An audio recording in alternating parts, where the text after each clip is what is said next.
beserta bahan-bahan tambahannya atau eksipien.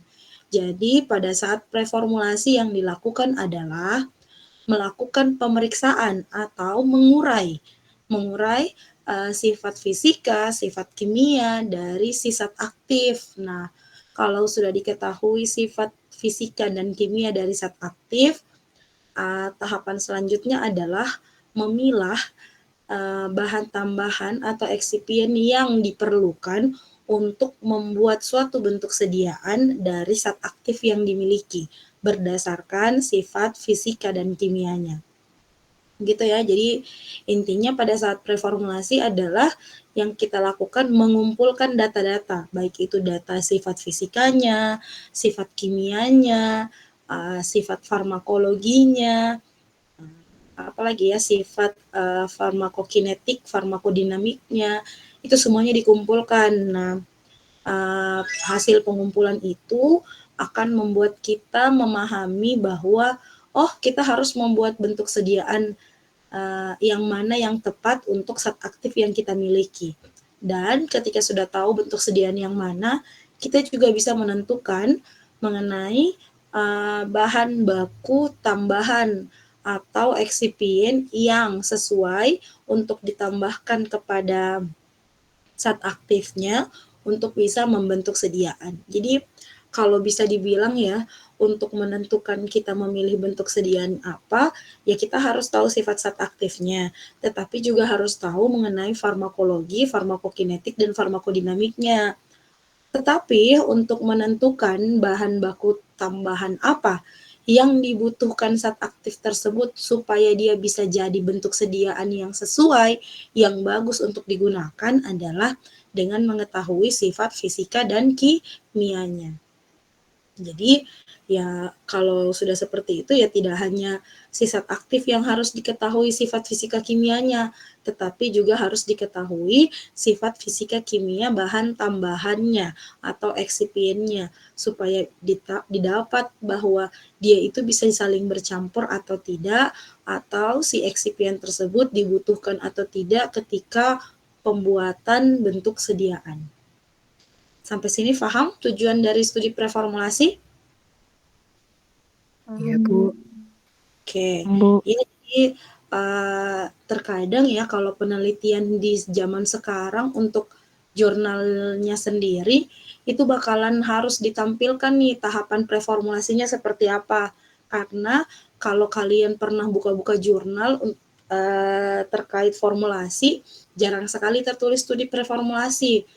Tetapi semakin ke sini atau semakin berkembangnya penelitian, ternyata untuk publikasi jurnal tidak hanya dibutuhkan apa formulanya dan bagaimana hasilnya, tetapi juga diperlukan untuk mengetahui bahwa dari mana formula tersebut. Ya kalau ditanya dari mana formula tersebut diperoleh, ya jawabannya kalau dia tidak mensadur ya, kalau dia tidak mengambil dari penelitiannya orang lain, ya berarti dia lakukan studi preformulasi. Nah, cenderung beberapa jurnal meminta untuk memasukkan bagaimana studi preformulasi dari formula yang telah diperoleh. Nah, makanya kalian tidak hanya harus tahu bagaimana caranya membuat formula tersebut menjadi sediaan, tetapi juga kalian harus tahu bagaimana caranya merangkai formula tersebut atau meramu formula tersebut. Selanjutnya, nah seperti yang saya bilang sebelumnya bahwa kalau kita punya zat aktif, kita tidak hanya harus tahu sifat fisika kimia, tetapi harus tahu sifat farmakologi, farmakokinetik, farmakodinamik. Tapi terkait dari keperluannya dia untuk membentuk suatu sediaan, yang kita butuhkan paling utama adalah sifat fisika kimia dari zat aktif itu sendiri. Kalau dari saya sendiri ya, biasanya saya sebutkan bahwa kalau mau bikin sediaan, hal yang pertama dilakukan adalah mengenali. Jadi kenalan dulu sama zat aktifnya. Zat aktifnya sifatnya seperti apa, baik sifat kimianya sama sifat fisikanya. Kalau sudah diketahui sifat fisika sama kimianya, bagaimana caranya menentukan pemilihan bahan tambahan yang sesuai, itu akan kalian peroleh ya berdasarkan secara kimiawi dan secara fisika. Ya, kalau misalnya ditanya, Bu, bagaimana secara fisikanya? Ya, kalian harusnya sih sudah pernah pelajari di farmasi fisika mengenai sifat-sifat fisik yang terjadi, seperti tegangan permukaan, koefisien partisi, distribusi partikel. Ya, itu semua adalah bagian-bagian dari sifat fisik. Nah, kalau kimiawi ya berarti kalian harus paham betul mengenai ikatan-ikatan kimia. Bagaimana yang mana ikatan yang paling kuat.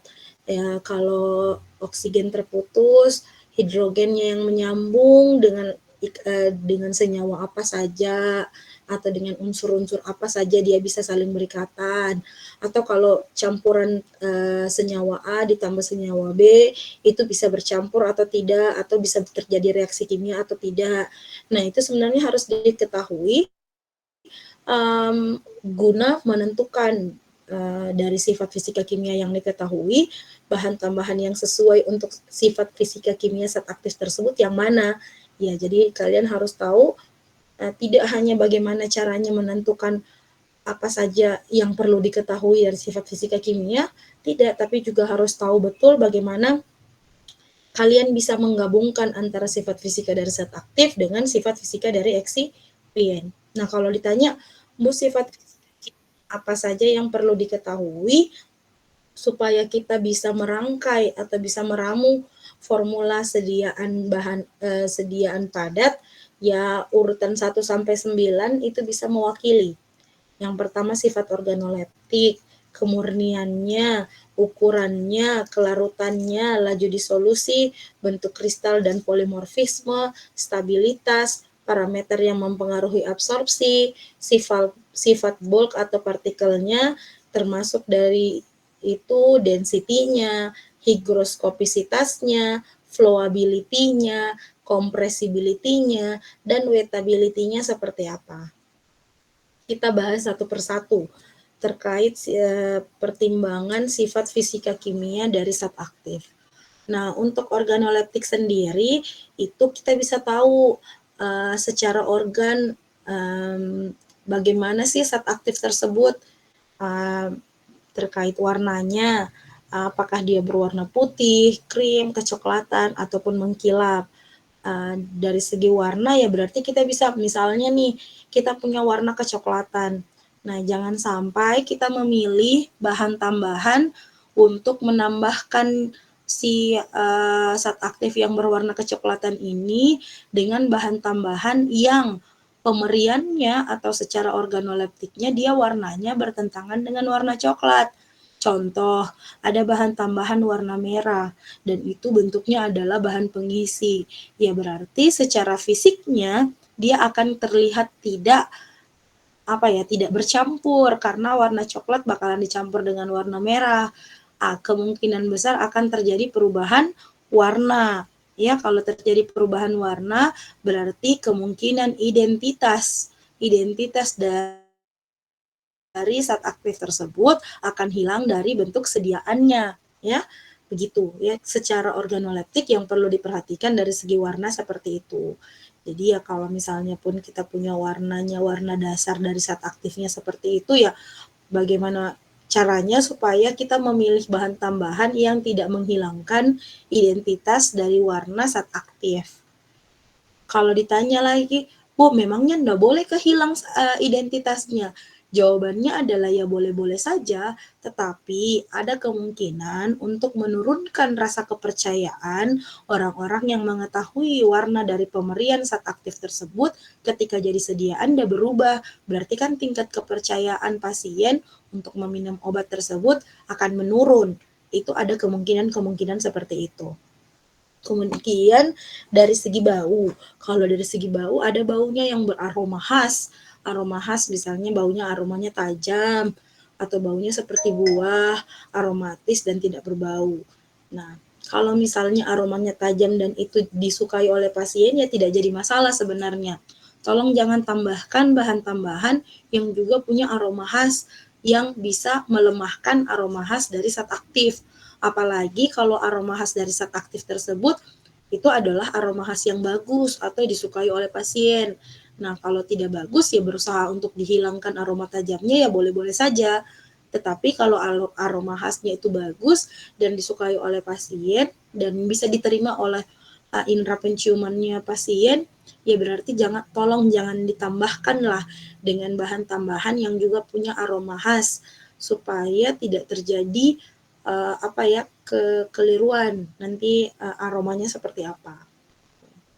Kemudian kalau rasa ya berarti kita bisa tahu nih rasa yang disukai pasien apa. Nah, kalau misalnya rasa dari zat aktifnya itu pahit ya berarti kita bisa tambahkan manis. Kalau dari zat aktifnya sudah manis, ya dimungkinkan untuk pemilihan bahan tambahannya yang tidak pahit supaya meminimalisir penggunaan pemanis karena tidak semua pasien bisa menggunakan pemanis buatan dan tidak semua industri mau menggunakan bahan tambahan yang kalau bisa tidak digunakan. Ya ingat ya kalau industri itu ya tetap menggunakan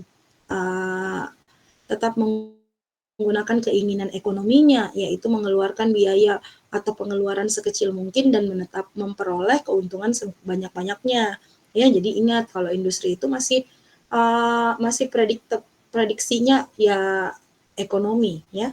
Jadi untuk mengetahui rasa dari zat aktifnya ya seperti itu. Kalau manis berarti tidak usah ditambah pemanis, kalau pahit berarti harus ditambahkan pemanis yang sesuai.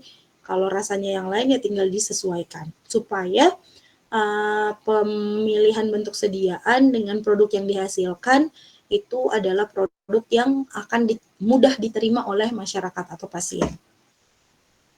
Selanjutnya untuk kemurnian. Kemurnian ini untuk zat aktif tertentu kita bisa uji berdasarkan secara kemurnian kimiawinya dan fisikanya. Contoh kalau kimiawinya ya berarti dia murni logam atau murni amin aromatis terlepas dari itu. Kalau fisika ya berarti dia bentuk kristalnya yang berbeda yang seperti apa yang tidak termasuk murni. Itu. Nah, ini adalah bagian dari teknik karakterisasi kemurnian. Untuk kimiawi bisa pakai metode apa dan untuk fisika secara fisik bisa digunakan metode apa. Nah, kemudian berikutnya ada ukuran, bentuk, dan luas partikel. Kalau ukuran, bentuk, dan luas partikel, saya rasa kalian sudah sama-sama paham, kalaupun misalnya sudah pernah dijelaskan di farmasi fisika, terkait ukuran partikel atau mikromeritik juga masuk di ukuran partikel. Jadi, tidak semua zat aktif itu punya ukuran partikel yang sama. Nah, karena tidak samanya itu, ternyata zat-zat aktif yang punya efek farmakologi itu ternyata banyak sekali yang dipengaruhi oleh bentuk atau ukuran partikel. Terkait aktivitasnya, terkait efektivitasnya, itu sangat amat berhubungan dari ukuran partikel sama bentuk partikelnya. Jadi begini, kalau yang kita pernah pelajari di farmasetika ya, semakin besar atau di farmakologi, semakin besar luas permukaan berarti semakin besar permukaan yang kontak ya, yang kontak langsung dengan cairan ya. Kalau misalnya kita bentuknya padatan supaya dia lebih cepat melarut gitu ya. Nah, ternyata semakin kecil ukuran partikelnya, semakin besar luas permukaannya. Karena kenapa? Ya karena semakin yang tadinya padatannya besar dibagi jadi kecil, ya berarti lebih banyak nih yang kecil-kecil ini dikali banyak ukuran partikelnya. Tetapi kalau untuk satu lingkaran atau satu partikel kecil dibandingkan satu partikel besar, yang mana yang luas permukaannya lebih luas ya berarti satu partikel besar karena semakin besar juga luas permukaannya. Dan ternyata secara penelitian juga ada pengaruh nih antara ukuran kecil dengan besarnya suatu bentuk partikel ya. Jadi ada misalnya dia mempengaruhi bioavailabilitas. Jadi bioavailabilitas griseofulvit sama fenacetin dia itu berkorelasi dengan distribusi ukuran partikel. Ada yang semakin kecil ukuran partikelnya semakin baik, ada yang semakin besar ukuran partikelnya bakalan menghambat bioavailabilitas dari zat aktif. Jadi penting sekali untuk mengetahui ukuran, bentuk partikel, dan luas permukaan. Kemudian kelarutan. Nah, jadi masing-masing zat aktif itu punya kelarutan yang berbeda-beda. Kelarutannya berbeda-beda seperti apa? Ya kalau secara biofarmasetika dia dibagikan menjadi 4 kelas. Kelas 1 sampai kelas 4. Yang mana masing-masing zat aktif itu akan masuk di dalam kategori kelarutan-kelarutan tersebut atau biofarmasetika tersebut. Contoh untuk kelas 1, dia itu adalah zat aktif yang memiliki kelarutannya rendah namun kemampuannya menembus membran atau permeabilitasnya itu juga tinggi. Jadi ya alangkah baiknya punya zat aktif yang seperti itu. Jadi ya kalau ditanya, Bu kalau misalnya kelas 1 dia kelarutannya tinggi sama permeabilitasnya tinggi, paling bagus bikin sediaan apa? Ya paling bagus bikin sediaan larutan lah. Karena kita tidak butuh lagi zat peningkat kelarutan. Kalau kelas 2, dia itu kelarutannya rendah, tetapi permeabilitasnya tinggi. Jadi ya kalau misalnya dia mau dibikin sediaan sirup, ya berarti silahkan tambahkan peningkat kelarutan. Ya, atau ya kalau ditanya hanya bikin larutan kah saja Bu? Tidak, dia bisa juga bikin sediaan-sediaan yang lain yang tidak memerlukan kelarutan pada bentuk sediaan tersebut. Ya kecuali dia sudah masuk di dalam permukaan tubuh. Kemudian untuk kelas 3 dia itu punya kelarutan tinggi namun permeabilitas yang rendah. Berarti dia harus ditambahkan zat peningkat permeabilitas atau diberikan penopang permeability di dalam komposisi formulanya. Kemudian kalau kelas 4 dia itu punya kelarutan rendah dengan permeabilitas rendah. Ya, jadi untuk BCS kelas 2 dan kelas 4 itu adalah obat-obat dengan dissolution rate limited step. Jadi ada keterbatasan untuk disolusi dari obat-obat yang masuk di kategori BCS kelas 2 dan kelas 4. Sifat selarut untuk laju disolusi sendiri biasanya seharusnya sudah pernah dijabarkan di farmasi fisika, yaitu mengacu pada persamaan Navier-Whitney. Ya, yang akan kecepatan disolusinya itu berbanding lurus dengan kecepatan kecepatan pengurangan dari konsentrasi sediaan. Nah, untuk sifat bentuk kristal dan polimorfisme, dia itu adalah misalnya nih masing-masing zat aktif itu punya bentuk kristal yang berbeda-beda. Tapi ada juga zat aktif yang punya sifat polimorfisme atau punya bentuk kristalnya banyak gitu ya. Beda-beda bentuk kristalnya. Nah, itu namanya polimorfisme. Jadi ada zat aktif yang cuma punya satu bentuk kristal atau ada zat aktif yang tidak punya bentuk kristal. Jadi beda-beda. Jadi ya bagaimana caranya kita bisa tahu? Kita cari literaturnya karena seperti yang dibilang bahwa pengertiannya studi preformulasi adalah mengumpulkan data-data. Jadi ya apa yang perlu diketahui salah satunya adalah bentuk kristal dan polimorfisme. Dia punya sifat itu atau tidak dan dia bentuk kristalnya yang mana atau apakah dia punya kristal yang berbeda-beda. Contoh, ada kristal yang punya sifat polimorfisme atau beda-beda nih bentuk kristalnya seperti kloramfenikol palmitat. Ada bentuk A-nya, ada bentuk B-nya. Dan ternyata kalau bentuk B-nya bioavailabilitasnya lebih besar daripada bentuk A-nya. Nah, namun dia bisa setara atau berbanding lurus apabila bioavailabilitas campuran A ditambah dengan campuran B. Baru bisa setara dengan campuran dengan bentuk kristal B. Ya, jadi ya kalau begitu ya cenderung pakai B saja daripada ribet untuk mencampur A lagi dengan B. Yang mending pakai bentuk kristal yang B. Nah, ini nantinya akan menjadikan pertimbangan untuk industri mau memesan bahan bakunya bentuk kristalnya yang bagaimana, yang bentuk A atau yang bentuk B-nya. Nanti disesuaikan dengan kebutuhan zat aktif. Atau kalaupun misalnya sudah diketahui zat aktifnya, berarti disesuaikan kita butuhnya yang mana dari bentuk kristal tersebut. Selanjutnya ada berbagai proses yang mana bisa terjadi transformasi bentuk kristal, yaitu pada saat grinding, pencampuran, granulasi, pembuatan granul, pengeringan, dan kompresi. Jadi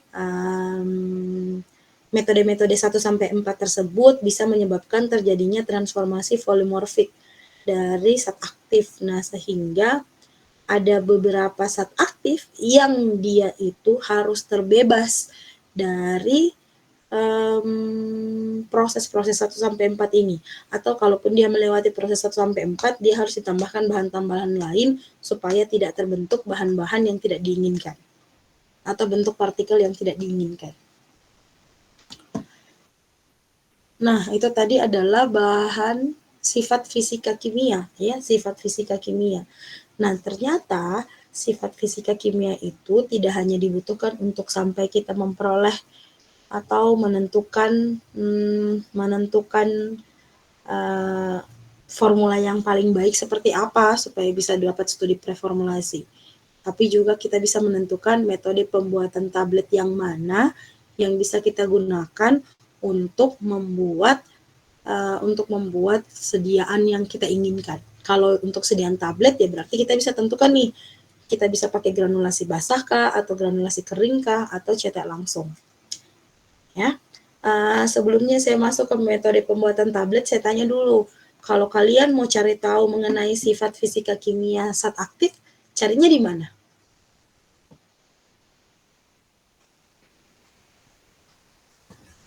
Cari di mana? Kalau kalian mau cari sifat fisika kimia zat aktif.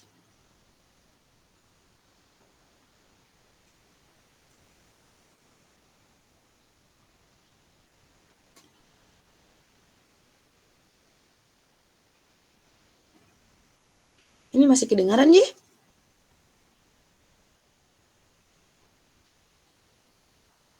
Masih kedengaran di suaranya?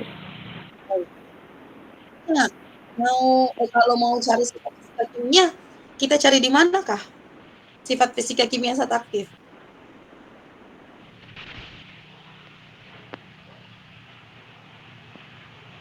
Cari di mana? Atau buka buku apa? Atau jawabanmu adalah Google?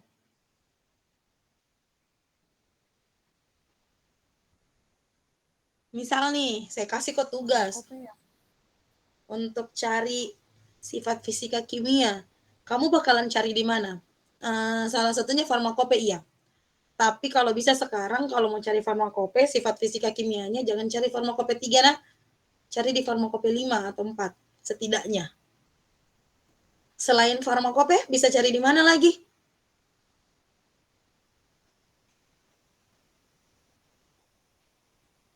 Tidak ada, Mi? Jonas ya, Bu? Di mana? Fornas. Buku formularium, Bu. Tidak tuh. Kau baru mau cari sifat fisikanya, belum mau merangkai formulanya. Formularium itu untuk merangkai formularnya atau mengambil formula yang sudah ada di formularium. Tetapi kalau untuk merangkai si formulanya berarti kan kalian harus tahu sifat fisika kimia.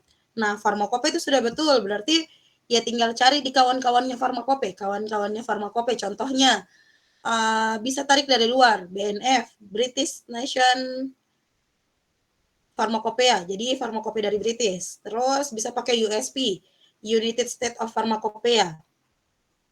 Juga bisa gunakan buku yang memang di dalamnya menampilkan sifat-sifat dari zat aktif. Contohnya kayak Martindale. Ya, jadi nanti kalau misalnya mau formulasi, ya harus punya Martindale.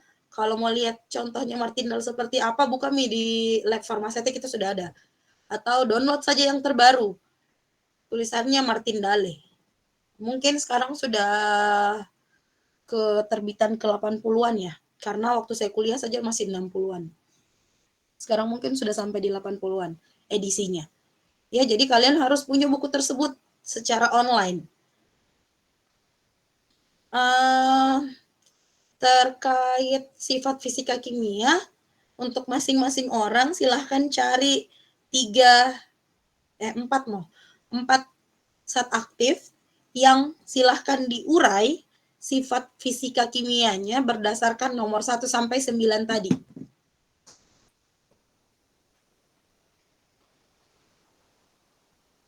Nomor 1 sampai 9 yang tadi. Yang hubungi saya siapa ini yang terakhir saya kirimkan link? Riana, Bu. Oke, tunggu ya, saya kirimkan slide-nya supaya kalian bisa ngeh kembali nomor 9 dari sifat nomor 1 sampai 9 sifat fisika kimia tersebut apa saja.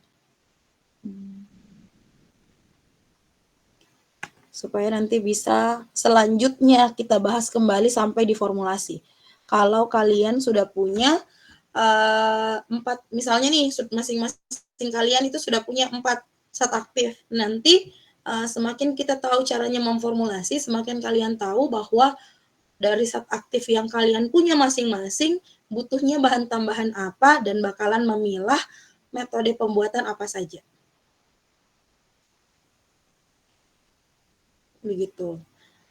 Kelas ini sebelumnya pernah bikin tugas kah? Tugas yang pertama metode pembuatan. Bu, sudah pernah. Yang jenis-jenis tablet.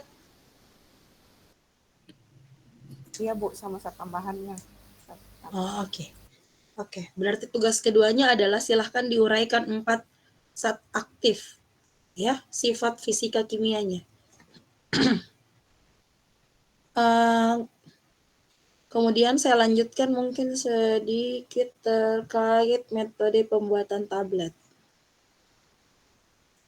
Oh, atau tidak begini saja. Dari masing-masing zat aktif yang kalian sudah peroleh atau kalian urai sifat fisika kimianya, kalian langsung memilah bahwa untuk zat aktif tersebut dia itu bisa menggunakan metode pembuatan tablet yang mana. Silahkan dikira-kira, silahkan dipilihkan metode pembuatan tablet mana yang sesuai untuk zat aktif yang telah kalian tuliskan.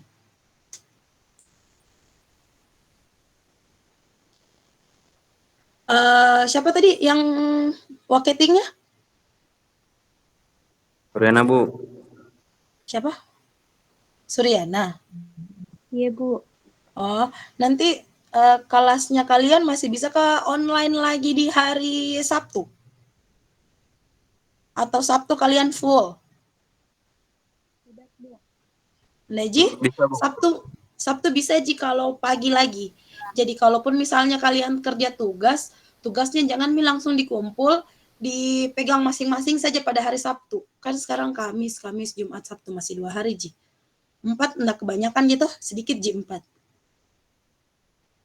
Bisa? Iya Bu. Nah, Sabtu kita masuk lagi di jam berapa? Jam 9 bisa? Atau jam 8?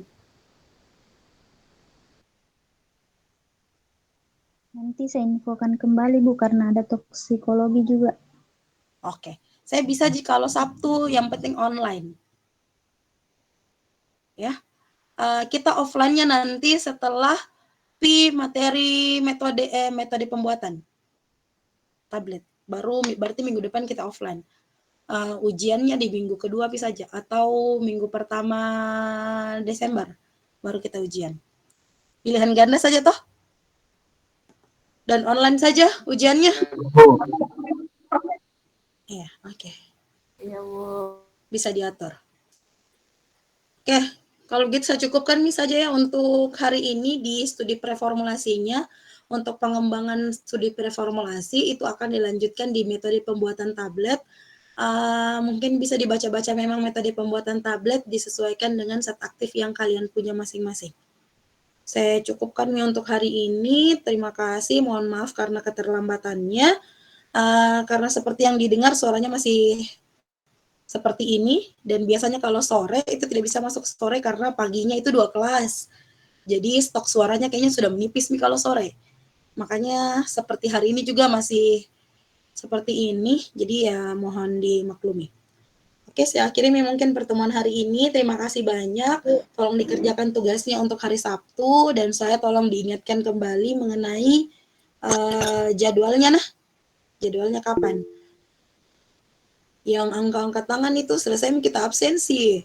Nanti minggu depan kalian konfirmasi kehadiran. Nah, saya akhiri nih Pale. Wabillahi taufiq wal hidayah. Assalamualaikum warahmatullahi wabarakatuh. Terima kasih banyak. Waalaikumsalam warahmatullahi wabarakatuh. Terima kasih, Bu. Terima kasih, Bu.